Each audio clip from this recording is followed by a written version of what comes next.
Hey guys, what's going on? It's the Digital Tutor here with another step-by-step tutorial. And in today's video, I'm just going to show you how you can open up Google Chrome in incognito mode. The first thing you need to do is actually drag your Google Chrome icon from the desktop to your taskbar. So if you move it down here, and it will come up saying Pin to Taskbar. The reason being is because what you need to do is right click, and if you right click on the actual icon on the desktop, all it says is open. However, when it's in the taskbar, if you go ahead and right click, and you'll see it actually says here new incognito window. So what you do is give that a click, and there we have it. You've opened up straight away in incognito mode. Obviously the other way to do it is to open up the regular Google Chrome browser,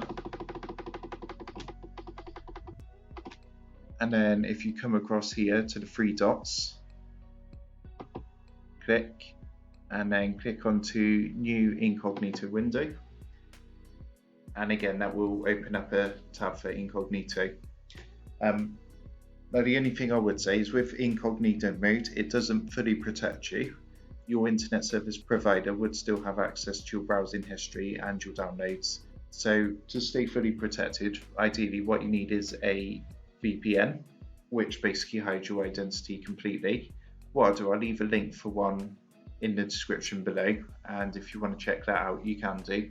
I hope you found value in this video, and if you did, just drop a like on the video, leave a comment below, and also don't forget to subscribe to the channel for more awesome tutorials.